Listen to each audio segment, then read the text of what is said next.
প্রত্যেকটা মুমিনকেই ওজন দিবেন, আমলনামা বেশি নাকি কম। যদি কম হয় মুমিনটাকে আল্লাহ পাক সাময়িক সময় জাহান্নামে দিবে। যেমন সাদা কাপড়ের ভিতরে যদি ময়লা লাগে, এলাকার মা বোনরা সাদা কাপড় পরিষ্কার করার জন্য ধোয়, কখনো কখনো বাড়ি দেয়, কখনো কখনো ডলা দেয়। এখন যদি স্বামী চিন্তা করে সাদা কাপড়ের ভিতরে তো ডলা দিলে এটা ছিঁড়ে যাবে, দরকার নাই, কোনো মতে পানিতে ভিজাও আর উঠায় নাও, তাহলে তো কোনো মতে জামাটা পরিষ্কার হয়ে যাবে। বলেন তো ময়লা কাপড় যদি পানিতে চুবায় আবার উঠায় ফেলে, এটা কি পরিষ্কার হবে কিনা? এটাকে ডলা দেওয়া লাগবে পরিষ্কারের জন্য।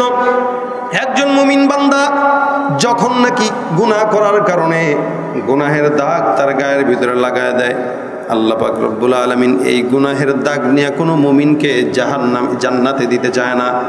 যার কারণে সাময়িক সময় ওই মুমিন বান্দাটাকে আল্লাহ পাক জাহান্নামের আগুনে পোড়ায়া ওই মুমিনের কলবের যত গুনাহের কালো দাগ, এই সমস্ত দাগগুলোকে ধুয়ে মুছে সাফ করে মুমিন বান্দারকে জান্নাতের যোগ্য করে নেয়। এই জন্য আল্লাহ পাক রব্বুল আলামিন সাময়িক সময় মুমিনকে জাহান্নামে দেয়, কিন্তু চিরস্থায়ী জাহান্নামটা কাফেরদের জন্য আল্লাহ পাক বরাদ্দ রাখছেন। হুম ফিহা খালিদুন, সমস্ত কাফেরদের জন্য চিরস্থায়ী জাহান্নাম রাখলাম। আল্লাহ পাকের দয়া কতটুকু, মহাব্বত কতটুকু। হাদিস শরীফে রাসূল করিম সাল্লাল্লাহু আলাইহি ওয়াসাল্লাম বলেন, কোনো বান্দা যদি পাহাড় সমান গুনাহ করে ফেলে, সারা দুনিয়ার চাইতেও বেশি গুনাহ করে ফেলে, একটা বারের জন্য আল্লাহ পাক রব্বুল আলামিনকে কোনো বান্দা যদি ডাক দেয়, আমার আল্লাহ পাক রব্বুল আলামিন ওই বান্দার এক ডাকের বিনিময়ে বান্দাকে সঙ্গে সঙ্গে ক্ষমা করে জান্নাতের মেহমান বানাইতে পারে। কোটি কোটি বান্দারা যদি একসঙ্গে ডাক দেয়, আমার আল্লাহ শুনে না? কোনোদিন তো এমন হয় নাই। রাত যত গভীর হয়, চেয়ারম্যানকে কোনোদিন গভীর রাতে 2টার দিকে আপনি পাবেন না, মেম্বারকে গভীর রাতে পাওয়া যায় না। রাত যতই গভীর হয় মেম্বারও ঘুমায়, রাত যত গভীর হয় চেয়ারম্যানও ঘুমায়, রাত যত গভীর হয় প্রধানমন্ত্রীর দরজা বন্ধ হয়, রাত যত গভীর হয় মানুষের দরজা জানলা বন্ধ হয়। আমার আল্লাহ পাক রব্বুল আলামিন বলে, বান্দা আমি আল্লাহ পাক রব্বুল আলামিন রাত যত গভীর হয় আমার বান্দার জন্য আমার আসমানের রহমতের দুয়ার খুলে দেই। রাত যত গভীর হয় আমি আল্লাহ পাক বান্দার জন্য দরজা খুলে দেই। বান্দা যদি বুঝে গভীর রাতে যদি আমি আল্লাহকে ডাক দেয়, যায় নামাজের মধ্যে বান্দা যদি বসে যায়, আমি আল্লাহ পাক রব্বুল আলামিন যত গুনাহগার হোক না কেন একটা ডাকে আমি আল্লাহ পাক ক্ষমা করে দিতে পারি। হাদিস শরীফে রাসূল করিম সাল্লাল্লাহু আলাইহি সাল্লাম একটা ঘটনা বর্ণনা করেন, বনি ইসরাইলের জামানার ঘটনা। ওই বনি ইসরাইলের জামানায় মুসা পয়গম্বরের কিছু উম্মতেরা আল্লাহর নবী মুসা পয়গম্বরের সামনে চলে আসলেন। এসে ডাক দিয়া বলেন, হে পয়গম্বর মুসা, আপনি আমাদেরকে একটু দয়া করেন, আপনার আল্লাহর কাছে আপনি আমাদের জন্য একটু মাফ চান। সমাজের ভিতরে দুর্ভিক্ষ চলতেছে, কঠিন দুর্ভিক্ষের ভিতরে আসমান থেকে বৃষ্টি হয় না, জমিনের মানুষগুলো ফসল ফলাইতে পারে না। কি করলে আসমানের মালিক আমার জন্য দুনিয়ার জমিনে বৃষ্টি ফেলবে? হে পয়গম্বর মুসা, আসমান থেকে বৃষ্টির ফয়সালার জন্য দোয়া করে দেন। আল্লাহর নবী মুসা পয়গম্বর ডাক দিয়া বলেন, এই এলাকার ভিতরে যত আমি মুসা পয়গম্বরের অনুসারীরা আছে, সকল অনুসারীদেরকে একটু ডাক দেয়া এই জায়গায় অমুক দিন জমা করবা। সকল অনুসারীরা মিলে আল্লাহ পাক রব্বুল আলামিনের কাছে চাইব। আল্লাহ পাকের কাছে, আল্লাহর কাছে দুহাত তুলে যদি চাই, এতগুলা উম্মত চাওয়ার কারণে আল্লাহ পাক রব্বুল আলামিন লজ্জায় পড়ে বৃষ্টি দান করে দিবেন। আমরা ছোটবেলায় দেখতাম বৃষ্টি যখন হয় না, এলাকার ইমাম সাহেবদেরকে নিয়ে, আল্লাহওয়ালাদেরকে নিয়ে তারপরে বৃষ্টির নামাজ পড়া হইতো। ওই সময় বৃষ্টির নামাজ শেষ হতে না হতে আসমান থেকে বৃষ্টি চলে আসতো, কি ঠিক কিনা? তার মানে আল্লাহ পাকের কাছে যদি সকলে মিলে চায়, আমার আল্লাহ পাক আসমান থেকে দেনওয়ালা আল্লাহ বান্দাকে দেওয়ার জন্য প্রস্তুত থাকে। সুবহানাল্লাহ, আলহামদুলিল্লাহ, আলহামদুলিল্লাহি আলিয়্যিয যাতি আযীমিস সিফাতি সামিয়্যিস সিমাতি কাবীরিশ শান জলিলিল কদরি রফি'আয যিকরি মুতা'আল আমরি জলিল বুরহান فخيم الاسم غزير العلم وسيع الحلم كثير الغفران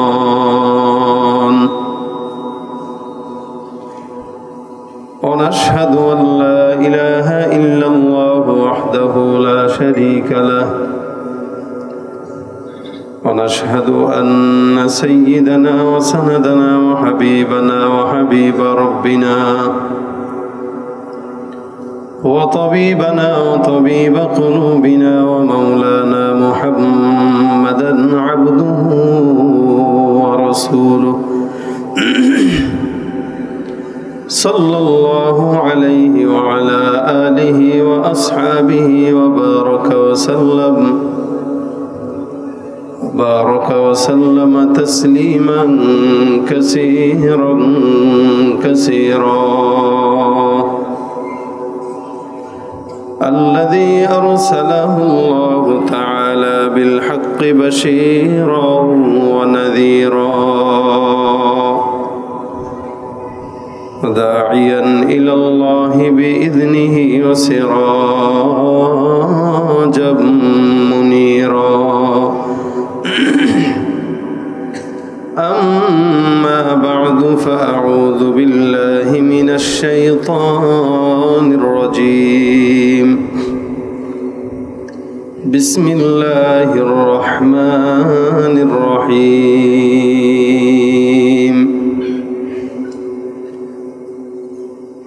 وتوبوا إلى الله جميعا أيها المؤمنون لعلكم تفلحون صدق الله مولانا العظيم صدق رسوله النبي الكريم وقال النبي صلى الله عليه وسلم التائب من الذنب كمن لا ذنب له أو كما قال النبي عليه الصلاة والسلام وقال تعالى في شأن حبيبه ومحبوبه مخبرا وآمرا إن الله وملائكته يصلون على النبي يا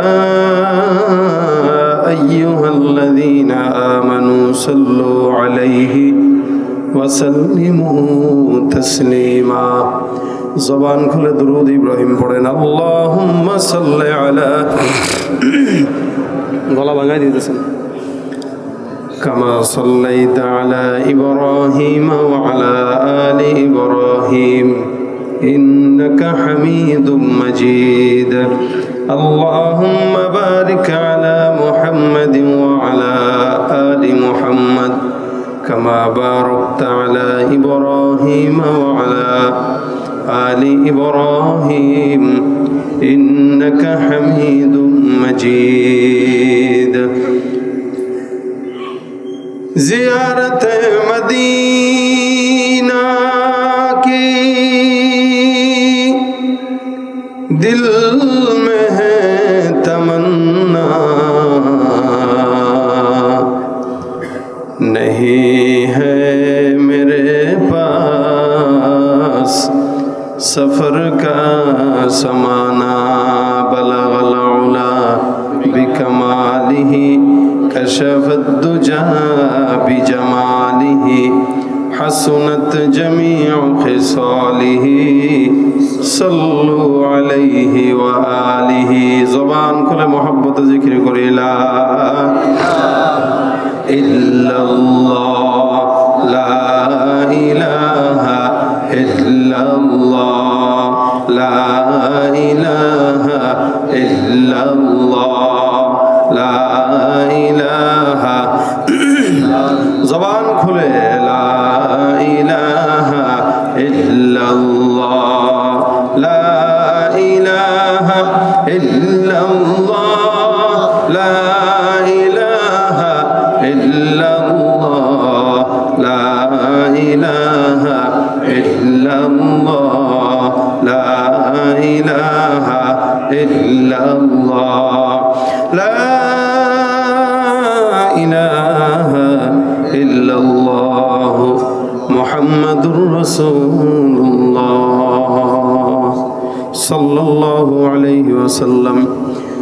سبحانك لا علم لنا إلا ما علمتنا إنك أنت العليم الحكيم رب اشرح لي صدري ويسر لي أمري واحلل عقدة من لساني يفقهوا قولي أستغفر الله ربي من كل ذنب وأتوب إليه لا حول ولا قوة إلا بالله العلي العظيم الحمد لله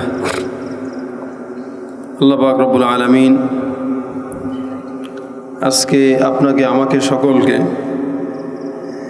দ্বীনি পরিবেশে ইমানি মুজাকারায় শামিল হওয়ার মতো তৌফিক দান করেছেন। জবান খুলে সকলে বলে আলহামদুলিল্লাহ। মুখতাসার কিছু কথাবার্তা আল্লাহ পাক রব্বুল আলামিন যদি তৌফিক দান করেন ইনশাআল্লাহ বলবো। সকলে ইখলাসের সাথে জবান খুলে শেষ পর্যন্ত আমলের নিয়তে শুনব এবং আমল করার চেষ্টা করব ইনশাআল্লাহ। আল্লাহ পাক তৌফিক দান করুক, বলেন আমিন। ভাইজান মনে হয় চালাইতে পারতেছে না সাউন্ডটা। সব কিছুই ঠিক মতো আনছেন, মিক্সচারও আনছেন, কিন্তু ইঞ্জিনিয়ার ভালো পাঠান নাই, এই জন্য আমাদের কষ্ট হচ্ছে। একটু চেষ্টা করেন, গলা যদি ভেঙে যায় আমি ওয়াজ অল্প সময় ছেড়ে দেব।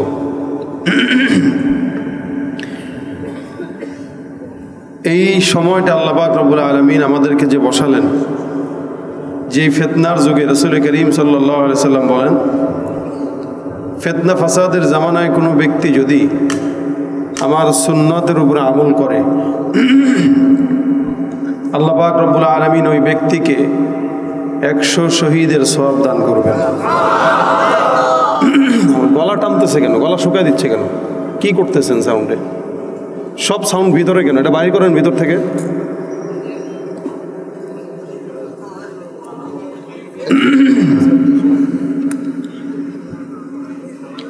ফিতনা ফাসাদের জামানায় মনে হচ্ছে সাউন্ড ভিতরে নিয়ে যাচ্ছে, আওয়াজ ভিতরে নিয়ে যাচ্ছে। এটার ভিতর থেকে বাইরে করে হাই করেন।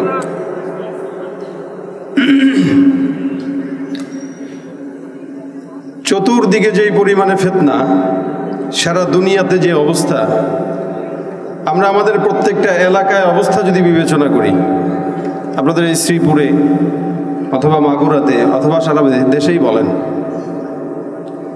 আগে ইসলামের ক্ষতি করত ইহুদি, নাসারা, খ্রিস্টান এরা, আর এখন ইসলামের ক্ষতি করে মুসলমান নামধারী মুনাফিকের বাচ্চারা। ব্যাপারে কোনো সন্দেহ আছে? ইহুদিরা ক্ষতি করবে, এটা তাদের কাজ। নাসারারা ক্ষতি করবে, এটা তাদের কাজ। কারণ তারা ইসলামের বিপরীতে ইসলামকে কিভাবে ধ্বংস করা যায় এই ফিকির নিয়েই তারা চলে, এটা তাদের কাজ। এতে আমরা কষ্ট পাই না, কারণ হক আর বাতিলের লড়াই তো আমৃত্যু থাকবে, এটা স্বাভাবিক। কিন্তু আল্লাহ পাক রব্বুল আলামিন বলেছেন, জাল হাক্কু ওয়া যাহাকাল বাতিল। যখন নাকি হক চলে আসবে, বাতিল যত শক্তিশালী হোক ওটা পলায় চলে যাবে। বাতিল বলতে আমরা কাদেরকে বুঝি? যারা ইসলামের বিপরীতে। কি ভাই, কোনো সমস্যা? শুনেন না, মাইকলারে বলেন, আমারে বলে লাভ নাই। আমি তো এক ঝামেলাতেই আছি, আমিও তো বুঝতেছি না আমি কি বলতেছি। ওনাকে বলেন, কিছু কি শুনতেছেন ভাই? এবার আপনি দেখেন কি করবেন। হরেনগুলো বাড়ান, হরেনগুলো বাড়ান, এই দুই পাশের হরেনগুলো বাড়ান। হরেন বন্ধ রাখছেন? হালকা কমাইতে বলছি, একদম বন্ধ করে দিছে। এখন শুনেন, হালকাই থাক।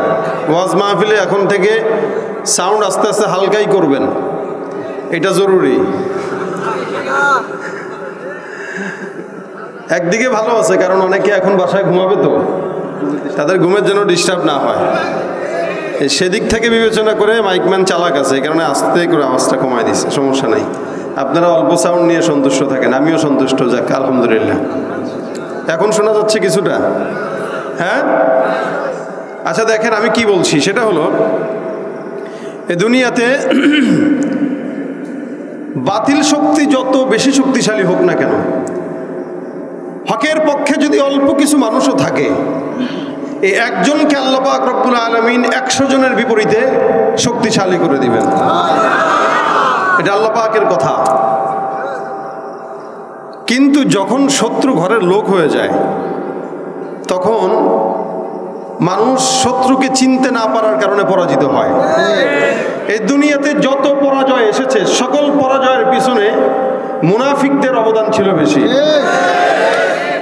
স্পষ্ট প্রকাশ্যে শত্রুতা করে, এটা প্রকাশ্যে মোকাবেলা করা যায়। মুনাফিক হয়ে যখন কেউ শত্রুতা করে, ওইটা মোকাবেলা করা সম্ভব হয় না। এজন্য এই বর্তমান সময় ইহুদি নাসারা যতটা শক্তিশালী, যতটা ক্ষতি করে ইসলামের, তার চাইতে বেশি ক্ষতি করে আমাদের দেশের কিছু নামধারী মুসলমান নামক মুনাফিকের বাচ্চারা। যতদিন এদেরকে না দমাইতে পারবেন, ততদিন পরাজিত আমাদের হতেই হবে, জয় লাভ করা সম্ভব নয়। আমি এই কারণেই বলে থাকি সব সময়, আমাদের দেশে আমরা যারা মুসলমান নামের আছি, আমাদের কাছে ইসলামের গুরুত্ব নাই একটা কারণে, কারণ আমরা আমাদের বাপ দাদার থেকে ইসলাম সহজে পেয়ে গেছি। বাপ মুসলমান তাই আমি মুসলমান, দাদা মুসলমান তাই আমি মুসলমান। আমাদের বাপ দাদার পৈতৃক সূত্রে আমরা ইসলাম পেয়েছি, যার কারণে এটার মূল্যায়ন নাই। যদি সাহাবা আজমাইনদের মতো রক্ত দিয়ে, জীবন দিয়ে ইসলাম পালন করা পেতাম আমরা, যেই জিনিসটা মানুষ কষ্ট করে অর্জন করে, ওই জিনিসের গুরুত্ব মানুষের কাছে বেশি থাকে। সাহাবা আজমাইনরা রক্ত দিয়ে, জান দিয়ে ইসলামকে দেশে প্রতিষ্ঠা করেছে, যার কারণে তারা এক বিন্দু পরিমাণ ইসলামের বিপরীতে কোনোদিন আগায় নাই। জান দিয়েছে, মাল দিয়েছে, তো জীবন দিয়েছে, ইসলাম কাউকে দেয় নাই। আর আমরা মুসলমান বাপদাদার সূত্রে হওয়ার কারণে 10,000 টাকার বিনিময়ে মুসলমান ইসলাম বিক্রি করে ফেলে। আছে না নাই? অসংখ্য আছে, যেখানে টাকা টেবিলের তল দিয়ে টাকা খায় আর বলে এটা আমি তার একটু হেল্প করছি, সে আমার একটু খাওয়াইছে, সমস্যা কি? চা খাওয়ায় না? কথা বুঝেন নাই মনে হয় আপনারা? আগে খাইতো ঘুষ, এখন আর ঘুষ খায় না, এখন নাম পাল্টে দিয়ে খায় স্পিড মানি। বুঝেন আপনারা এটা? এই এলাকায় আপনাদের এই কথা প্রচলন নাই, ঢাকাতে আছে। স্পিড মানি কি বুঝেন?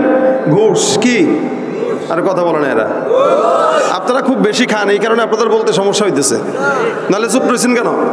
টেবিলের তল দিয়া ঘুষ না খেলে পেটের ভাত হজম হয় না।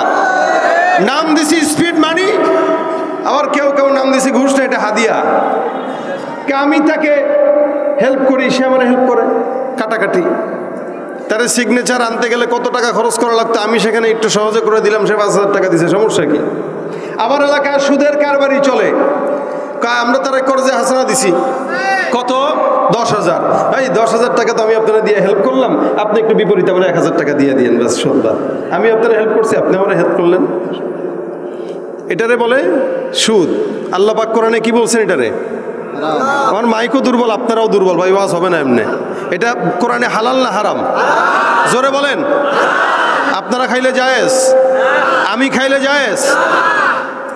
হারাম যেটা, এটা হারামি। নাম যদি কেউ পাল্টায় দিয়ে বলে এটা সুদ নয়, এটা ইন্টারেস্ট, তাও হারাম হবে। পেট বেশি খুব খারাপ হইলে যেটা বেরোয়, ওইটারা যদি কেউ ডাউল মনে করে খান, জায়েজ হবে? বুঝছেন নি বলছেন, আল্লাহ জানে। বুঝলে বুঝপাতা, না বুঝলে অন্য কিছু, কি ঠিক না? তাই সুদ যেটা হারাম, ওটা হারাম। ওটাকে কেউ যদি নাম পাল্টায় দিয়েও খায়, জায়েজ বানানোর কোনো সুরত নাই।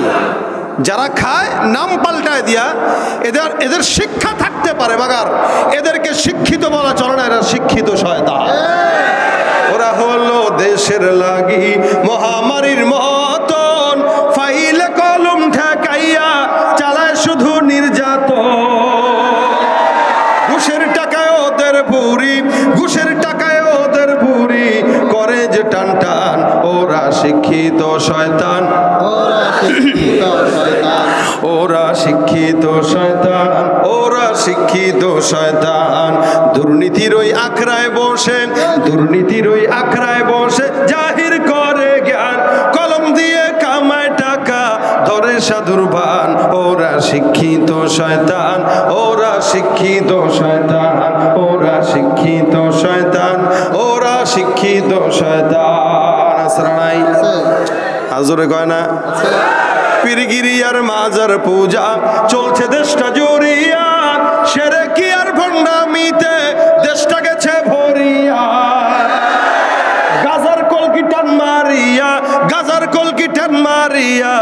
দেখায় খাজার শান। ওরা কি? ওরা শিক্ষিত শয়তান, ওরা শিক্ষিত শয়তান, ওরা শিক্ষিত শয়তান। আলেম নামে কত দেখো টাকার মোহে পড়িয়া স্বার্থের পিছে দৌড়াইতেছে কোরআন হাদিস ছাড়িয়া।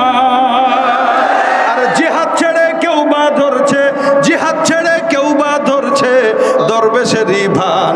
ওরা শিক্ষিত শয়তান, ওরা শিক্ষিত শয়তান, ওরা শিক্ষিত শয়তান, ওরা শিক্ষিত শয়তান। ঠিক কিনা? শিক্ষিত শয়তানের সমাজে কম না বেশি? অনেক বেশি না? এই জন্যই তো কিছু কিছুরা আবার বলে যে পোলাপানে হেফজোখানায় দেওয়া দরকার নাই, বেশি পিঠায় তো মাধ্যমিকে দাও, স্কুলে দাও। এমনও এই দেশের ভিতরে মানুষরা দিন দিন ইসলাম থেকে বিমুখ হয়ে অন্য লাইনে চলে যাচ্ছে। আর এরা মায়ের একটা সাধারণ বিষয়, এটা সব জায়গায় কম বেশি থাকে, এটাকে ইস্যু করে বলে দরকার নাই, মাদ্রাসা দেওয়া বন্ধ করো। এই জন্য কোরআন হাদিসের জ্ঞান যত বেশি সমাজে প্রচলন করবেন তত বেশি সমাজ থেকে দুর্নীতি, রাহাজানি, সন্ত্রাসী, চুরি এগুলো বন্ধ হবে ইনশাআল্লাহ। সমাজে মানুষের শিক্ষা আছে, কিন্তু এই শিক্ষা যদি মানুষকে তাকে মঞ্জিলে মাকসাদে পৌঁছতে না পারে, তাকে একদম আল্লাহর জান্নাত পর্যন্ত পৌঁছাইতে না পারে, ওই শিক্ষাকে শিক্ষা বলা চলে না। আল্লাহ পাক রব্বুল আলামিন দুনিয়াতে দুই প্রকার বান্দাকে পাঠালেন, একটা হচ্ছে ফারিকুন ফিল জান্নাহ, আর একটা হচ্ছে ফারিকুন ফিস সাঈর। জান্নাতের রাস্তায় চলবে এক দল, জাহান্নামের রাস্তায় চলবে আরেক দল। ফামিনহুম শাকিয়্যুন ওয়া সাঈদ।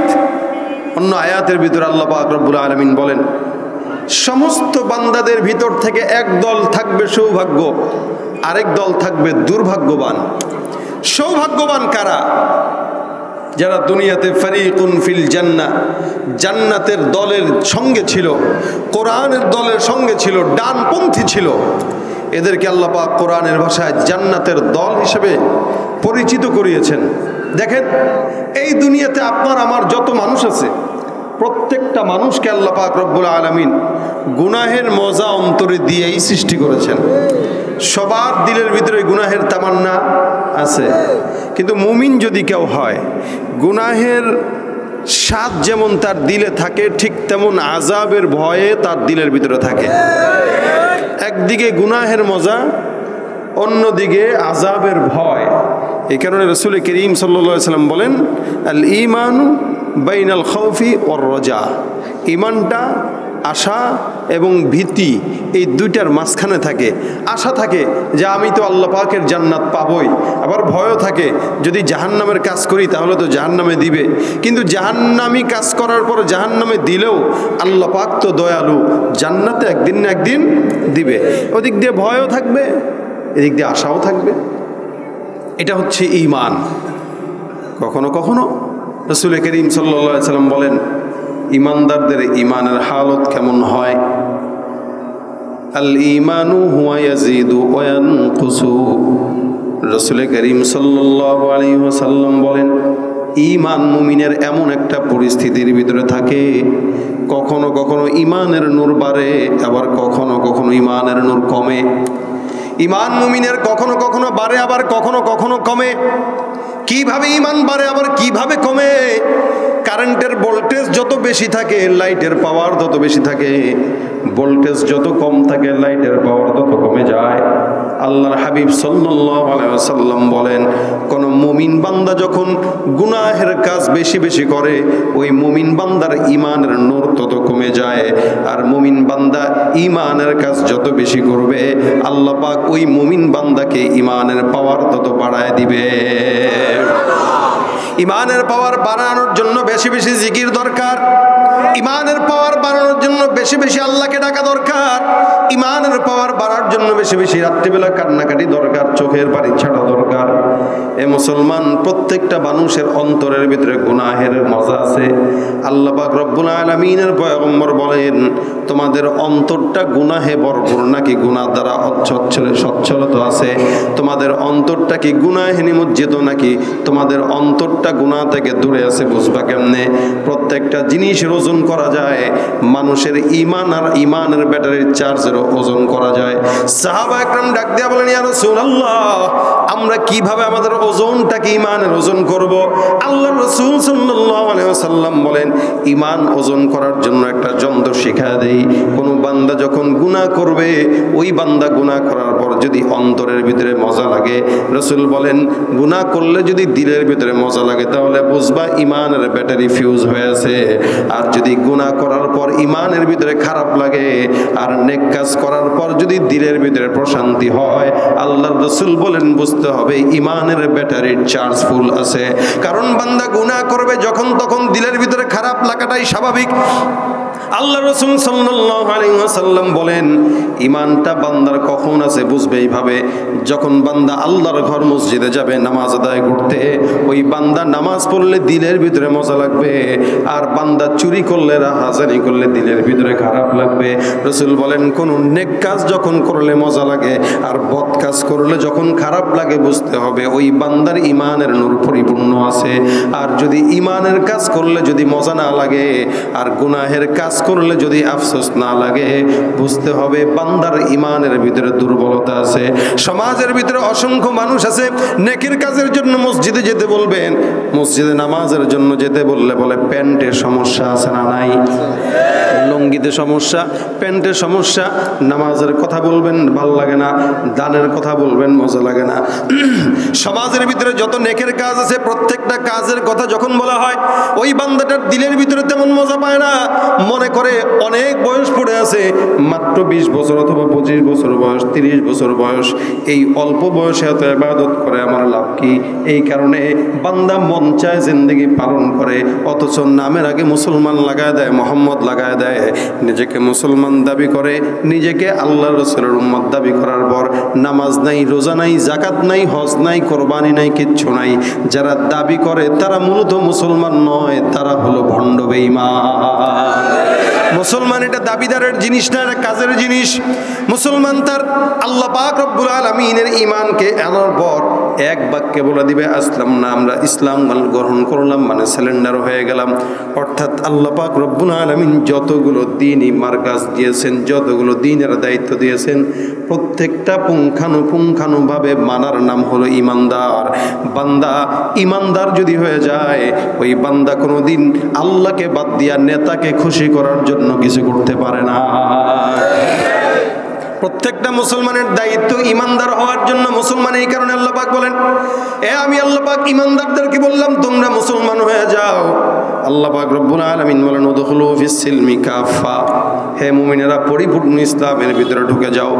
পরিপূর্ণ ইসলামের ভিতরে ঢুকতে গেলে 5 ওয়াক্ত নামাজের দরকার আছে না নাই, রোজার দরকার আছে না নাই, যাকাত দেওয়া দরকার আছে না নাই।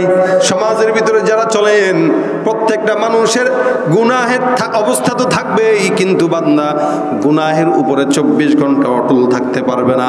প্রত্যেকটা মুসলমানের জন্য উচিত আল্লাহ পাকের মনোনীত ধর্ম ইসলামের ভিতরে একদম 100% চলার চেষ্টা করা। যারা চলে না, সপ্তাহে একদিন শুক্রবারে জুমার নামাজ আদায় করার জন্য মসজিদে যায়, এই সমস্ত মুসলমান হলো নামধারী মুসলমান, কুলাঙ্গার, ঠিক কিনা? রমজান এলে রাখো না রোজা, দিনকে করো আঘাত, পয়সা করির নেই তো অভাব, দাও না তো যাকাত। তুমি রমজান এলে রাখো না রোজা, দিনকে করো আঘাত, পয়সা করির নেই তো অভাব, দাও না তো যাকাত। তুমি ইমানদারির বড়াই করো, নেই তোমার ঈমান, ইমানদারির বড়াই করো, নেই তোমার ঈমান। তুমি কেমন মুসলমান, তুমি কেমন মুসলমান, নামাজের সাথে নাই পরিচয়, মানো না কোরআন, নামাজের সাথে নাই পরিচয়, মানো না কোরআন। তুমি কেমন মুসলমান, সুদের টাকায় প্রাসাদে গড়, ঘুষ ছাড়ো না, দিন দুঃখী না খেয়ে মরে, খবর রাখো না। সুদের টাকায় প্রাসাদে গড়, ঘুষ ছাড়ো না, দিন দুঃখী না খেয়ে মরে, খবর রাখো না। তুমি ঘুষ খেয়ে বিচার করো সাজিয়া প্রধান, ঘুষ খেয়ে বিচার করো সাজিয়া প্রধান। তুমি কেমন মুসলমান, তুমি কেমন মুসলমান, নামাজের সাথে নাই পরিচয়, মানো না কোরআন, তুমি কেমন মুসলমান। মুসলমান এটা দাবির জিনিস নয়, এটা ঈমান মানার জিনিস। আল্লাহ পাক রব্বুল আলামিনের হাবিব বলেন, যখন নাকি দেখবা মসজিদে গেলে মজা লাগে, তখন বুঝবা তুমি মুমিন, তখন বুঝবা তুমি মুসলমান। তোমার দিলের ভিতরে মজা লাগাটা হলো বড় জিনিস। কেউ সিগারেট খেয়ে মজা পায়, কেউ বিড়ি খেয়ে মজা পায়, কেউ গুনাহ করে মজা পায়, কেউ জেনা করে মজা পায়, কেউ চুরি করে মজা পায়, কেউ ডাকাতি করে মজা পায়। আবার এমন এমন আল্লাহর বান্দারা আছে যারা আল্লাহর জিকির করে মজা পায়।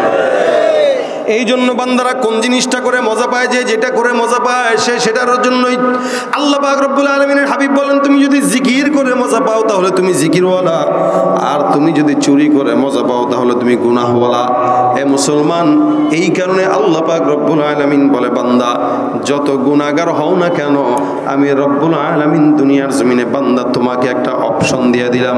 রাত্রি যত গভীর হয় বান্দা, তোমার গুনাহের বোঝা যত বেশি হোক না কেন, আল্লাহ পাক রব্বুল আলামিন হাদিসে কুদসির ভিতরে বলেন, বান্দা যদি কোনো একবার আমি আল্লাহর দিকে 1 বিঘা আগায়, আমি আল্লাহ ওই বান্দার দিকে 1 হাত আগায় যাই। কোন বান্দা যদি আমার দিকে 1 হাত আগায়, আমি আল্লাহ পাক তার দিকে 10 হাত আগায় যাই। আমি আল্লাহ পাক রব্বুল আলামিন বান্দাকে প্রত্যেকদিন আসমানের ভিতরে উঠে ডাক দেই, হালমিন মুস্তাগফির, এমন কোন গুনাহগার বান্দা আছো যেই বান্দাটা আমি আল্লাহর কাছে চাইবা। বান্দা যতই গুনাহ হোক না কেন, এখানে যতগুলা মানুষ আছেন, দুনিয়ার জমিনে যত মানুষ আছে, সমস্ত বান্দাকে যদি আমার আল্লাহ পাক রব্বুল আলামিন ক্ষমা করে, আমার আল্লাহর ক্ষমার ভিতরে কোনো কমতি হবে নাকি? আল্লাহ পাক রব্বুল আলামিন বান্দাকে যদি ক্ষমা করেন, আল্লাহর কোনো লস আছে নাকি? আল্লাহ তো বান্দার জন্য জান্নাত বানাইলেন, আল্লাহ তো বান্দার জন্য জাহান্নামটাও বানাইলেন, কিন্তু আল্লাহ পাক রব্বুল আলামিন বান্দাকে মুমিনদের জন্য জান্নাত নির্দিষ্ট করলেন। এই কারণে আল্লাহ পাক কোরআনের ভিতরে বলেন, উইদ্দাত লিল মুত্তাকিন, যা জান্নাত আমি রব্বুল আলামিন বানাইলাম সব জান্নাত মুত্তাকিদের জন্য নির্দিষ্ট করে রাখলাম। আর যত জাহান্নাম দুনিয়ার জমিনে আমি আল্লাহ পাক বান্দার জন্য রাখলাম সব হলো উইদ্দাত লিল কাফিরিন, অর্থাৎ সব জাহান্নাম হলো কাফেরদের জন্য। অর্থাৎ মুত্তাকিদের জন্য আল্লাহ পাক জাহান্নাম বরাদ্দ করেন নাই, মুত্তাকিদের জন্য জান্নাত বরাদ্দ করেছেন। কিন্তু মুত্তাকিরা যদি জাহান্নামে যায়, এটা তার পাপের শাস্তি। প্রত্যেকটা মুমিনকেই ওজন দিবেন, আমলনামা বেশি নাকি কম। যদি কম হয়, মুমিনটাকে আল্লাহ পাক সাময়িক সময় জাহান্নামে দিবে। যেমন সাদা কাপড়ের ভিতরে যদি ময়লা লাগে, এলাকার মা বোনরা সাদা কাপড় পরিষ্কার করার জন্য ধোয়, কখনো কখনো বাড়ি দেয়, কখনো কখনো ডলা দেয়। এখন যদি স্বামী চিন্তা করে সাদা কাপড়ের ভিতরে তো ডলা দিলে এটা ছিঁড়ে যাবে, দরকার নাই, কোনো মতে পানিতে ভিজাও আর উঠায় নাও, তাহলে তো কোনো মতে জামাটা পরিষ্কার হয়ে যাবে। বলেন তো, ময়লা কাপড় যদি পানিতে চুবায় আবার উঠায় ফেলে, এটা কি পরিষ্কার হবে কিনা? এটাকে ডলা দেওয়া লাগবে পরিষ্কারের জন্য। একজন মুমিন বান্দা যখন নাকি গুনাহ করার কারণে গুনাহের দাগ তার গায়ের ভিতরে লাগায় দেয়, আল্লাহ পাক রব্বুল আলামিন এই গুনাহের দাগ নিয়ে কোনো মুমিনকে জান্নাতে দিতে চায় না। যার কারণে সাময়িক সময় ওই মুমিন বান্দাটাকে আল্লাহ পাক জাহান্নামের আগুনে পোড়ায়া ওই মুমিনের কলবের যত গুনাহের কালো দাগ, এই সমস্ত দাগগুলোকে ধুয়ে মুছে সাফ করে মুমিন বান্দারকে জান্নাতের যোগ্য করে নেয়। এই জন্য আল্লাহ পাক রব্বুল আলামিন সাময়িক সময় মুমিনকে জাহান্নামে দেয়, কিন্তু চিরস্থায়ী জাহান্নামটা কাফেরদের জন্য আল্লাহ পাক বরাদ্দ রাখছেন। হুম ফিহা খালিদুন, সমস্ত কাফেরদের জন্য চিরস্থায়ী জাহান্নাম রাখলাম।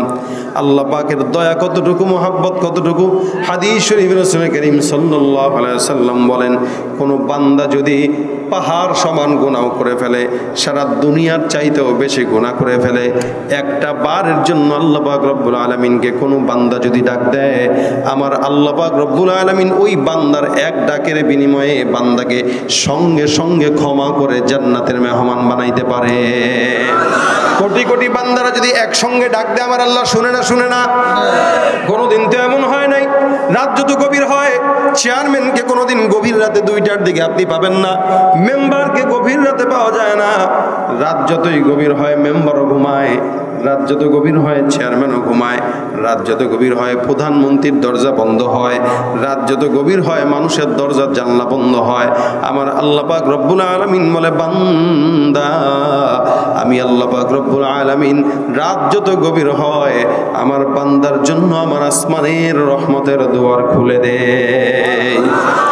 রাত যত গভীর হয় আমি আল্লাহ পাক বান্দার জন্য দরজা খুলে দেই। বান্দা যদি বুঝে, গভীর রাতে যদি আমি আল্লাহকে ডাক দেয়, যায় নামাজের মধ্যে বান্দা যদি বসে যায়, আমি আল্লাহ পাক রব্বুল আলামিন যত গুনাহগার হোক না কেন একটা ডাকের আমি আল্লাহ পাক ক্ষমা করে দিতে পারি। হাদিস শরীফে রাসূল করিম সাল্লাল্লাহু আলাইহি সাল্লাম একটা ঘটনা বর্ণনা করেন, বনি ইসরাইলের জামানার ঘটনা। ওই বনি ইসরাইলের জামানায় মুসা পয়গম্বরের কিছু উম্মতেরা আল্লাহর নবী মুসা পয়গম্বরের সামনে চলে আসলেন। এসে ডাক দিয়া বলেন, হে পয়গম্বর মুসা, আপনি আমাদেরকে একটু দয়া করেন, আপনার আল্লাহর কাছে আপনি আমাদের জন্য একটু মাফ চান। সমাজের ভিতরে দুর্ভিক্ষ চলতেছে, কঠিন দুর্ভিক্ষের ভিতরে আসমান থেকে বৃষ্টি হয় না, জমিনের মানুষগুলো ফসল ফলাইতে পারে না। কি করলে আসমানের মালিক আমার জন্য দুনিয়ার জমিনে বৃষ্টি ফেলবে? হে পয়গম্বর মুসা, আসমান থেকে বৃষ্টির ফয়সালার জন্য দোয়া করে দেন। আল্লাহর নবী মুসা পয়গম্বর ডাক দিয়া বলেন, এই এলাকার ভিতরে যত আমি মুসা পয়গম্বরের অনুসারীরা আছে, সকল অনুসারীদেরকে একটু ডাক দেয়া এই জায়গায় অমুক দিন জমা করবা। সকল অনুসারীরা মিলে আল্লাহ পাক রব্বুল আলামিনের কাছে চাইব। আল্লাহ পাকের কাছে, আল্লাহর কাছে দুহাত তুলে যদি চাই, এতগুলা উম্মত চাওয়ার কারণে আল্লাহ পাক রব্বুল আলামিন লজ্জায় পড়ে বৃষ্টি দান করে দিবেন। আমরা ছোটবেলায় দেখতাম বৃষ্টি যখন হয় না, এলাকার ইমাম সাহেবদেরকে নিয়ে, আল্লাহওয়ালাদেরকে নিয়ে তারপরে বৃষ্টির নামাজ পড়া হইতো। ওই সময় বৃষ্টির নামাজ শেষ হতে না হতে আসমান থেকে বৃষ্টি চলে আসতো, কি ঠিক কিনা? তার মানে আল্লাহ পাকের কাছে যদি সকলে মিলে চায়, আমার আল্লাহ পাক আসমান থেকে দেনওয়ালা আল্লাহ বান্দাকে দেওয়ার জন্য প্রস্তুত থাকে। সুবহানাল্লাহ। মুসা পয়গম্বর যখন সবাইকে বললেন 70,000 উম্মতকে একসঙ্গে করো, সমস্ত উম্মতরা মুসা পয়গম্বরের সামনে হাজির হয়ে গেলেন। আল্লাহর নবী মুসা পয়গম্বর সমস্ত উম্মতদেরকে নিয়ে এক জায়গায় বিশাল বড় মরুভূমির মাঠের ভিতরে জমা হয়ে গেল। মুসা পয়গম্বর সমস্ত উম্মতদেরকে নিয়ে আল্লাহ পাক রব্বুল আলামিনের কাছে চায়, আল্লাহ এতগুলা উম্মতকে নিয়ে তোমার সামনে আমি হাত তুললাম, মালিক তুমি দয়া করে আসমান থেকে আমাদেরকে বৃষ্টির ফয়সালা করে দাও। মুসা পয়গম্বর যখন আসমানে দুহাত তুলেন, সমস্ত 70,000 উম্মতকে নিয়ে আল্লাহর নবী মুসা পয়গম্বর আসমানের দিকে দুহাত তুলে, আল্লাহ পাক রব্বুল আলামিন কিছু বলেন না, বৃষ্টিও আসে না। একবার, দুইবার, তিনবার করে বারবার যখন মুসা পয়গম্বর আল্লাহর কাছে চায়, কিছুক্ষণ পর আসমান থেকে গাইবি আওয়াজ চলে আসছে, হে মুসা, তোমার এই 70,000 উম্মতের ভিতরে এমন একজন বান্দা আছে, যেই বান্দাটা 40 বছর পার হয়ে গেল, আজও পর্যন্ত 40 বছরে আমি আল্লাহরে কোনোদিন আল্লাহ বলে একবারের জন্য ডাকে নাই। এ মুসা, ওই বান্দাকে তুমি একবারের জন্য বলে দাও, বান্দাটা যেন আমি আল্লাহর কাছে ক্ষমা চায়। 70,000 মানুষের সামনে একবার যদি তো প্রকাশ্যে তওবা করে, আমি আল্লাহ পাক রব্বুল আলামিন ওই বান্দারে ক্ষমা করব, তারপরে আসমান থেকে বৃষ্টি নাজিল করব। আল্লাহর নবী মুসা সুন্দর করে ডাক দিয়া দেয়, হে পয়গম্বরের উম্মতেরা, কে তোমরা এমন ব্যক্তি আছো যেই ব্যক্তিটা 40 বছর পর্যন্ত হয়ে গেল আল্লাহকে একবারের জন্যও ডাকো নাই?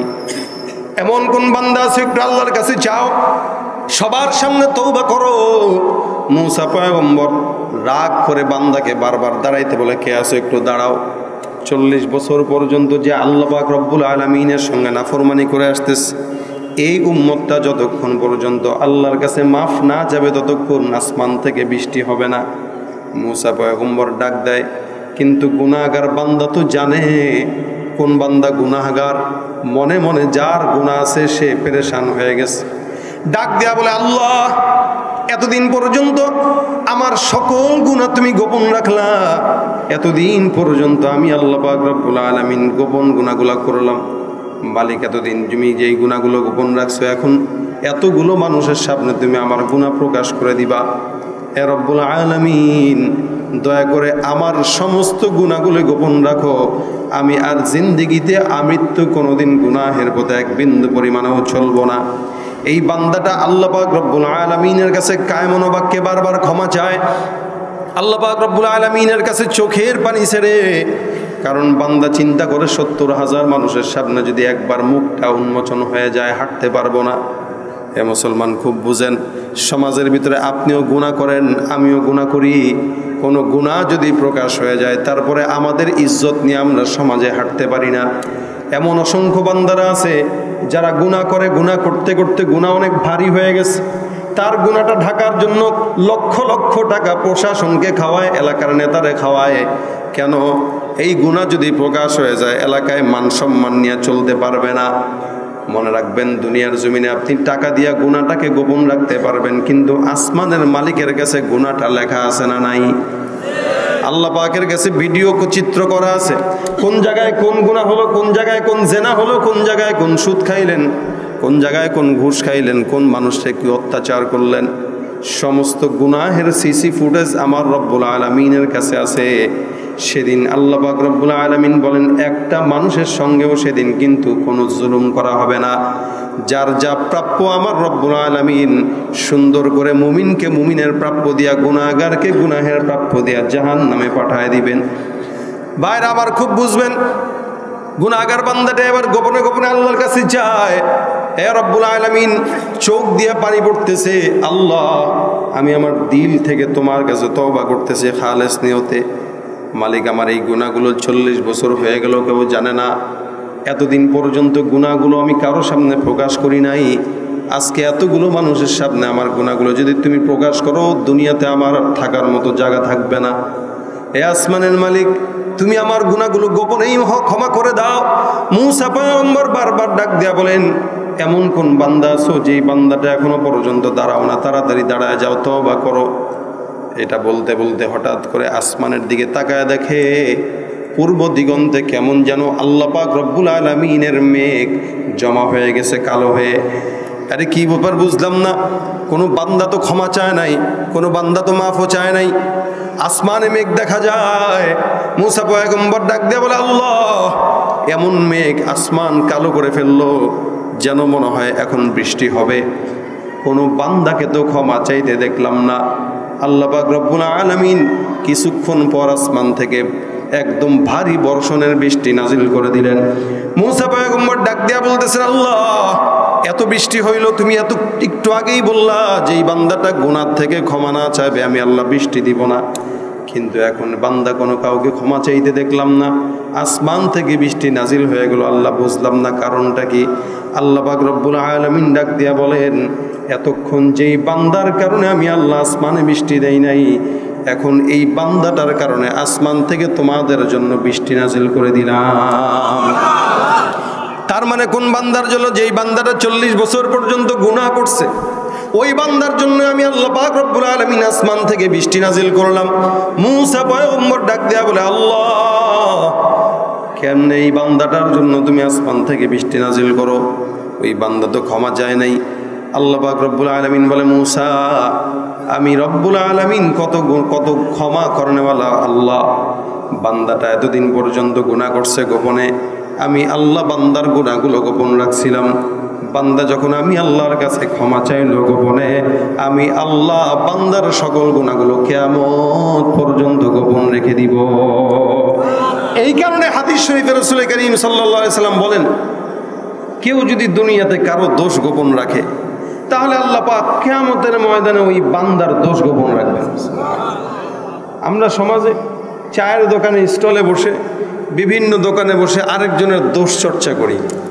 অমুকে কি করছে, তমুক কি করছে, ওই বান্দা কি করছে, সে কি গুনাহ করছে।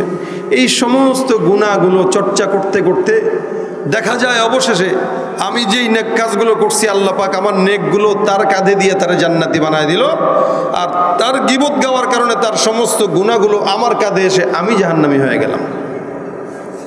গীবত যদি কেউ করে, যে করলো তার সকল নেকগুলো যার ব্যাপারে করলো তার আমলনামায় চলে যায়, আর যার গীবত গাওয়া হলো তার গুনাহগুলো যে করলো তার কাছে চলে আসে। এই জন্য ভাইরা আমার, আল্লাহ পাক রব্বুল আলামিনের হাবিব বলেন, আল্লাহ পাকের দয়া কেমন, আল্লাহ পাক রব্বুল আলামিনের মায়া কতটুকু, মহাব্বত আল্লাহ পাক যখন দুনিয়ার জমিনে সৃষ্টি করেন, এই মোহাব্বত নামক বস্তুটাকে রব্বুল আলামিন 100 ভাগে ভাগ করেন। কয়শো ভাগ? 100 ভাগের 1 ভাগ মোহাব্বতকে রব্বুল আলামিন সারা দুনিয়ায় ছড়ায় দেন। 1 ভাগ মোহাব্বতকে জিন্নাতের ভিতরে দেন, 1 ভাগ মোহাব্বতকে মানুষের ভিতরে দান করেন, পশু পাখির ভিতরে দান করেন। 100 ভাগের 1 ভাগ মোহাব্বত রব্বুল আলামিন সারা দুনিয়ার জমিনে ছড়ায় দেন, বাকি থাকে 99 ভাগ। 1 ভাগ মোহাব্বত নিয়ে মায়ের প্রতি সন্তানের মোহাব্বত ভালোবাসা কত? 1 ভাগ মোহাব্বত নিয়ে সন্তানের প্রতি মা বাবার মোহাব্বত কত? 1 ভাগ মোহাব্বত নিয়ে স্বামী স্ত্রীর প্রতি একজন আরেকজনের ভালোবাসা কত? 1 ভাগ মোহাব্বত নিয়ে ভাই বোনের জন্য মোহাব্বত কত? 1 ভাগ মোহাব্বত নিয়ে বন্ধু বান্ধবের মোহাব্বত কত? আল্লাহ পাক রব্বুল আলামিনের হাবিব বলেন, 1 ভাগ মোহাব্বতটাকে ভাগ করতে করতে সারা দুনিয়ার জমিনে মাওলা পাক রব্বুল আলামিন ছড়ায় দিলেন, বাকি থাকলো 99 ভাগ। আল্লাহ পাক রব্বুল আলামিনের হাবিব বলেন, এই বাকি 99 ভাগ মোহাব্বত আমার আল্লাহ শুধুমাত্র বান্দাকে ক্ষমা করার জন্য আল্লাহর দিলে রেখে দিয়েছে। এতটা মোহাব্বত রব্বুল আলামিন বান্দাকে করেন, এই জন্য বান্দা আল্লাহর কাছে চাইতে দেরি হয়। রব্বুল আলামিন আল্লাহ বান্দাকে ক্ষমা করতে দেরি করে না। বান্দা আল্লাহ পাকের কাছে ওজর পেশ করতে দেরি করে, কিন্তু আল্লাহ পাক ওজর পূরণ করতে দেরি করে না। সেই রব্বুল আলামিনের মতো দয়ালু আল্লাহ দুনিয়ার জমিনে আর কেউ হতে পারে না, যে আল্লাহ পাক রব্বুল আলামিন বান্দাকে সুখেও থাকে দুঃখেও থাকে। এই আল্লাহ পাক রব্বুল আলামিন এই কারণে বলেন, বান্দার যতই গুনাহ হোক না কেন, গভীর রাতে আমি আল্লাহ পাক রব্বুল আলামিনের দরজা খোলা হয়ে যায়। একটা বারের জন্য আসমানের দিকে তাকায় ডাকবা, আল্লাহ আমি আল্লাহ তোমার 1 ডাকের বিনিময়ে 10 বার সারা দান করে দিব। মূসা পয়গম্বরের এই বান্দা যখন আল্লাহর কাছে ক্ষমা চায়, আল্লাহ আসমান থেকে বৃষ্টি নাজিল করেন। রব্বুল আলামিন বলেন, হে মূসা, আমি আসমান থেকে বৃষ্টি নাজিল করলাম, সমস্ত বান্দাদের জন্য রিজিকের ফয়সালা করে দিলাম। কেন তোমরা জানো? কারণ দুনিয়ার জমিনে যেই ব্যক্তিটা গুনাহ করলো, ওই ব্যক্তির গুনাহের কারণে আমি আল্লাহ আযাব দেই। আমি আল্লাহ পাক বান্দাকে কখন গজব দেই আর আযাব দেই? যখন নাকি বান্দা আমি আল্লাহর সঙ্গে নাফরমানি করে। আজকে সারা দুনিয়ার জমিনে নাফরমানিও বাড়তেছে, গজবও বাড়তেছে, ঠিক কিনা? আযাব বাড়তেছে কেন? বলে আমাদের গুনাহের কারণে। গজব বাড়তেছে কেন? বলে আমাদের গুনাহের কারণে। রব্বুল আলামিনের সঙ্গে বান্দা যত নাফরমানি করে, আল্লাহ পাক ততই বান্দার জমিনে দুনিয়াতে বারবার আযাব আর গজব মহামারী দান করেন। এই কারণে মুসলমান, আল্লাহ পাক কোরআনের ভিতরে বলেন, মা আসাবাকুম মিন মুসিবাতিন ফাবিমা কাসাবাত আইদিকুম ওয়া ইয়াফু আন কাসীর। তোমরা যা গুনাহ করো আর যা আমি আল্লাহ পাক গজব ফেলাই, সমস্ত গজবগুলোই তোমাদের হাতের কামাই। আজকে সমাজের ভিতরে মহামারী দেখেন, আযাব দেখেন, গজব দেখেন, যা দেখেন সব কিছু বান্দাদের গুনাহের কারণে, ঠিক কিনা? দেখেন, অল্প সময় যেগুলা বলি একটু বুঝেন। আমরা গুনাহ করি, আমাদের গুনাহের আসর আমার সন্তানের উপরে পড়ে। দেখবেন বাপ মা যখন গুনাহ করে তখন সন্তান অসুস্থ হয়। যদি আপনার সন্তান অসুস্থ হয়, আপনার সন্তান কোনো বিপদে পড়ে বা মারা যায়, আপনি মিলায় দেখবেন যে আমি এখন গুনাহ করতেছি কিনা। যদি দেখেন আপনি গুনাহ করতেছেন, তাহলে 100% বুঝে নেন আপনার সন্তানের এই বিপদ আপনার গুনাহের কারণেই হয়েছে। অসংখ্য অসংখ্য বান্দাদের এটা হয়। বাপ মায়ের গুনাহের কারণে সন্তান অসুস্থ হয়ে যায়, সন্তান বিপদে পড়ে, অথবা সন্তানের গুনাহের কারণে বাপ মার উপর বিপদ আসে। এই কারণে গুনাহ এটা এমন একটা খারাপ জিনিস যেটা বান্দার কলব মরায় দেয়, বান্দার কলব মরে যায় গুনাহের কারণে। আল্লাহ পাক রব্বুল আলামিন বলেন, এই জন্য তোমরা তওবা করো সব কিছুর থেকে। গুনাহ তো হবেই, গুনাহ করাটা খারাপ না, গুনার উপরে অটল থাকাটা খারাপ। গুনাহ বান্দারা করবে, এটা খারাপ বিষয় না, কিন্তু গুনাহ থেকে যদি বান্দা ক্ষমা চায়, তাহলে ওই বান্দা গুনাহ করার আগে যেমন ছিল, মানে গুনাহ করা অবস্থায় যেমন ছিল, গুনাহ করার পর তওবা করার পরে বান্দার অবস্থা হয় নিষ্পাপ বাচ্চার মতো হয়ে যায়। একটা নিষ্পাপ বাচ্চা যেমন জন্মের পরে নিষ্পাপ থাকে, গুনাহগার বান্দা তওবা করার পরে আল্লাহর দরবারে এরকম নিষ্পাপ হয়ে যায়। আমরা গুনাহ করতে জানি, তওবা করতে জানি না। আমরা গুনাহ জানি, তওবা জানি না। এই কারণে এখান থেকে তওবার সবক নিয়ে যান। যতগুলা ভাই আপনারা এখানে বসছেন, মুরব্বীরা বসছেন, মা এরা বসছে, যুবকেরা বসছে, আপনার গুনাহ আপনি জানেন, আমার গুনাহ আমি জানি। প্রত্যেকের গুনাহের হালত জানেন। চোখটা বন্ধ করলে আমাদের গুনাহ সব আমাদের চোখের সামনে স্পষ্ট হয়ে যাবে। আমার গুনাহ যতটুকু আমি করলাম, আল্লাহর কাছে কতদিন তওবা করলে আল্লাহ আমাকে মাফ করবে, এটা একটু হিসাব মিলান। আগের কালের জামানায় বান্দারা তওবা করলে আল্লাহ পাক রব্বুল আলামিন মাফ করে দিতেন, অথবা গুনাহ করার কারণে আল্লাহ পাক রব্বুল আলামিন আযাব দিয়ে ধ্বংস করে দিতেন। কিন্তু বর্তমান জামানায় গুনাহ করার কারণে আযাব দেন, এটা আমরা দেখি। কিন্তু আল্লাহ যে আমার গুনাহের পর তওবা করার পরে যে আমাকে মাফ করছেন, এটার তো কোনো গ্যারান্টি নাই। তাহলে একবার চাইলে কি আল্লাহ মাফ করবে, নাকি 100 বার চাইলে মাফ করবে, এটা তো আমি জানি না। তার মানে কিয়ামত পর্যন্ত যতদিন বাঁচি ততদিনই আল্লাহর কাছে মাফ চাইতে হবে। হাদিস শরীফ এই কারণে রসুল বলেন, আমি রসুল নিজে দৈনন্দিন 100 বার ইস্তেগফার করতাম। কতবার ভাই? 100 বার। দৈনন্দিন 100 বার ইস্তেগফার রসুল করিম সাল্লাল্লাহু আলাইহি ওয়াসাল্লাম নিজে করতেন।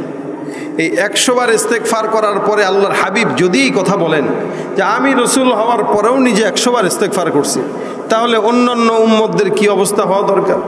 আমাদের তো 1 কোটি বার পড়া দরকার, আমাদের তো প্রত্যেকটা দমে দমে ইস্তেগফার পড়া দরকার, কিন্তু আমরা এটা পড়ি না। এই জন্য প্রত্যেক দিন কমাস কম সকালে একবার বলেন, দুপুরে একবার বলেন, রাত্রে একবার বলেন। সকালবেলা একবার ইস্তেগফার করলেন যে আল্লাহ, যদি রাত্রেবেলা ঘুমের ভিতরেও শোয়ার ভিতরেও বা অন্য কোনো বিষয় যদি গুনাহ হয়েই যায়, আল্লাহ তুমি মাফ করে দাও। আবার দুপুরবেলা একটু বললেন, আল্লাহ আমি এই সকাল থেকে দুপুর পর্যন্ত যদি কোনো গুনাহ হয়ে যায়, আল্লাহ তুমি মাফ করে দাও। আবার দুপুর থেকে রাত পর্যন্ত যা গুনাহ করলেন, রাত্রিবেলা ঘুমানোর আগে যদি বলেন আল্লাহ আমারে ক্ষমা করে দাও, তাহলে সারাদিন মোটামুটি 3 বার যদি ইস্তেগফার পড়েন, আল্লাহর কাছে তওবা করেন, আল্লাহ পাক রব্বুল আলামিন কি চাইলে মাফ করবে না? ও ভাই, আপনি যদি দুপুরে তওবা করেন, আপনার যদি বিকেলে ইন্তেকাল হয়, তার মানে আপনি তওবার মৃত্যু নসিব হয়ে গেল। আপনি যদি রাত্রে তওবা করেন আর যদি আপনার ঘুমের ভিতরে মরণ হয়, তার মানে আপনার তওবার মরণ হয়ে গেল। আপনি যদি সকালে তওবা করেন আর দুপুরের আগ পর্যন্ত যদি মরণ হয়, তাহলে আপনার মরণটা ইস্তেগফারের মরণ হয়ে গেল। প্রত্যেক দিন যদি কমাস কম 3 বার আমরা ইস্তেগফার করতে পারি, তওবা করতে পারি, আল্লাহ পাকের কাছে ক্ষমা চাইতে পারি, তাহলে আমাদের কি লস না লাভ? লাভ। এই যে আসলেন, আপনারা বসলেন, আমি কষ্ট করে ঢাকা থেকে আসলাম, কি পরিমাণে কষ্ট যে আমার হইতেছে কথা বলতে, আমার মাথা ঘোরাচ্ছে, বুক ব্যথা হয়ে গেছে। এই জন্য আয়োজকদেরকে বলি, ভাই অন্তত আমাদের যেই প্রধান জিনিস, এটা অন্তত ভালো জিনিস রাখেন। কি পরিমাণে যে কষ্ট হইতেছে, এত কষ্ট করার পরে একটা বান্দা যদি আপনারা আজকে এখান থেকে একটা সবক নেন যে বাস আমি এখান থেকে ইস্তেগফারের সবক নিয়ে গেলাম, প্রত্যেক দিন কমাস কম 3 বার ইস্তেগফার পড়ব। আমার কথা শুনে কোনো মা বোনরা যদি ইস্তেগফারওয়ালা হয়, আপনাদের ভিতরে কারো যদি ইস্তেগফারওয়ালা কেউ হয়ে যান, একজন বান্দাই যদি হয়, বাস যথেষ্ট, আর কিছু দরকার নেই। একজন বান্দা ইস্তেগফার হবে তো আজকের মাহফিলের কামিয়াবি এখানেই। একজন বান্দা যদি ইস্তেগফারওয়ালা এখান থেকে বাড়ি পর্যন্ত যায়, বাসা পর্যন্ত পড়তে পড়তে যায় আস্তাগফিরুল্লাহ আস্তাগফিরুল্লাহ আস্তাগফিরুল্লাহ, তাহলে মাহফিল সার্থক। এই জন্য তওবা এটা 3 ভাবে হয়, 3 শর্ত মেনে তওবা করলে আল্লাহ পাক কবুল করেন। বুঝছেন খুব? 1 নম্বরে তওবা করবেন, অতীতের সমস্ত গুনাহ আগে ক্ষমা চেয়ে তারপরে আল্লাহর কাছে মাফ চাইতে হবে, মানে আগে অতীতের গুনাহ মাফ হয়ে যাক। 2 নম্বর শর্ত হলো আল্লাহর কাছে লজ্জিত হয়ে চাওয়া। লজ্জিত হয়ে কোনো বান্দা যদি আল্লাহ পাকের কাছে চায়, আল্লাহ পাক ক্ষমা করবেন। 1 নম্বর শর্ত অতীতের গুনাহ থেকে ক্ষমা চাওয়া। 2 নম্বর শর্ত লজ্জিত হয়ে মাফ চাওয়া। 3 নম্বর শর্ত আল্লাহ পাকের কাছে সামনে কোনোদিন গুনাহ করবেন না এই নিয়ত করা। এই 3টা শর্তে যদি কোনো ব্যক্তি তওবা করে, আল্লাহি আল্লাহ পাক তওবা কবুল করবেন ইনশাআল্লাহ। কিন্তু আমাদের তওবা হয়, আজকে গুনাহ করছি, আবার কালকে একটা গুনাহ আসছে, করি, মাফ চাইলে তো মাফ চেয়ে করেই দিবে আল্লাহ। মানে আল্লাহ পাকের কাছে সে মনে হয় চুক্তি করছে যে 1000 বার গুনাহ করলেও আল্লাহ পাক 1000 বার মাফ করবে, এরকম একটা অবস্থা আমাদের। এই কারণে 3টা শর্ত, অতীতের সব গুনাহ থেকে ক্ষমা চাওয়া, 2 নম্বর লজ্জিত হয়ে ক্ষমা চাওয়া, 3 নম্বর আল্লাহ পাকের কাছে এই নিয়ত করা যে আর কোনো দিন গুনাহ করব না। এই 3 শর্তে কোনো বান্দা তওবা করবে তো আল্লাহ পাক তার তওবা 100% কবুল করবে ইনশাআল্লাহ। আর তওবা কবুল হওয়ার পর এখন বান্দার হালত কেমন হয়? আল্লাহ রসুল বলেন, আত্তাইবু মিনাজ যামবি কামান লা যামবালা। এই তৌবাকারী ব্যক্তিটা তৌবা থেকে যখন গুনাহ থেকে যখন তৌবা করে তার হালত এমন হয়ে যায় যেন তার কোনো গুনাহই নাই। সুবহানাল্লাহ, যেন তার কোনো গুনাহই নাই। একটা নিষ্পাপ বাচ্চা যেমন পেটের থেকে জন্মগ্রহণ করার পরে যেমন নিষ্পাপ থাকে, আল্লাহ পাক এই বান্দাকেও নিষ্পাপ বানায় তারপরে কবরে নেন। এই জন্য ভাই বুঝতে বুজুর্গ, আমরা এখানে যারা আসছি বসছি, মাহফিল তো প্রতিদিন কম বেশি শুনেন আপনারা, আমরাও করি। মাহফিল করা আর শোনা এটা বড় কথা না, বড় কথা হলো এখান থেকে কিছু আমল নিয়ে যাওয়া, ফিকির নিয়ে আসা, ফিকির নিয়ে যাওয়া। মাহফিলটা যেন আমাদের মেলা না হয়। এক সময় যাত্রা গান পালা গান হইতো, এখন যুবকরা মাহফিল করে, ওইটারে যাত্রা মনে করেই করে, এরা মজা মনে করে যে বাস আসতেছি হুমধাম ধুমধাম, বাস কিছু কথাবার্তা শুনতেছি, চিল্লাইতেছি, তকবির দিতেছি, বাস শেষ। এইটা মাহফিলের মূল সার্থকতা না। মাহফিলের মূল সার্থকতা হলো ওইটা একজন মানুষ এখান থেকে ইখলাসওয়ালা হয়ে বাসায় যাবে, একজন মানুষ তওবাওয়ালা হয়ে যাবে। এটা হলো মাহফিলের মূল সার্থকতা। এই জন্য আজকে এখান থেকে নিয়ত করব ইনশাআল্লাহ আমরা যারা আছি প্রত্যেকেই ইস্তেগফারের আমল এখন থেকে করব। কারা কারা একটু হাতটা তুলে দেখাই তো ইনশাআল্লাহ। আল্লাহ পাক আমাদেরকে তৌফিক দান করে, বলেন আমিন। ইস্তেগফার এমন একটা জিনিস, যে জিনিসটা বান্দার সকল জিনিসে বরকত দান করে, বান্দার ব্যবসায় বরকত দান করে, বিপদ থেকে বান্দাকে হেফাজত করে, সব কিছু থেকে বান্দাকে মুক্তি দেয়। ইস্তেগফারের আমল কোনো বান্দা যদি করে তার জীবনে আল্লাহ পাক বরকত আর বরকত দান করে দেয়। এটা সমস্ত রোগের মহা একটা ওষুধ। এই জন্য ইস্তেগফারের আমল আমরা করবো তো ইনশাআল্লাহ। আল্লাহ পাক আমল করার তৌফিক দান করুক। মা বোনরা যারা দেখতেছে তারাও যেন ইস্তেগফারের আমল করে।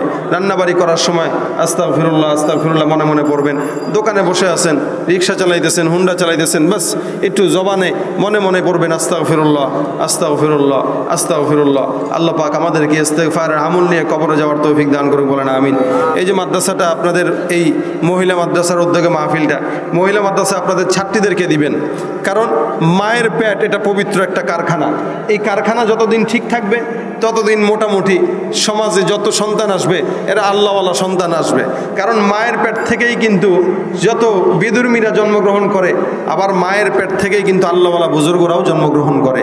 এই জন্য মায়ের পেটটা অন্তত ঠিক রাখার জন্য আপনার সন্তানকে, কন্যাকে আপনি মাদ্রাসায় দান দিবেন, যেন মাদ্রাসায় পড়ে রাবেয়া বস্রির মতো একজন আল্লাহওয়ালা নেককার মেয়ে হতে পারে।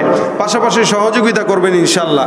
যারা এখানে আজকে বসছেন, এই কেউ যদি লাস্ট মুহূর্তে, আমি ইনশাআল্লাহ দোয়া করে তারপরে বিদায় হব, কেউ যদি শেষ মুহূর্তে আপনারা বলেন, এরকম কেউ থাকেন যে মাদ্রাসার জন্য আমি 1000 টাকা 500 টাকা করে বাস হুজুর আপনার হাতে দিব অথবা লেখাবো, একটু কেউ থাকলে একটু হাতটা উঠাইতে পারেন যে শেষ মুহূর্তে আমরা মাদ্রাসার জন্য 500 টাকা বা 1000 টাকা একটু মাদ্রাসার জন্য দিতে চাই।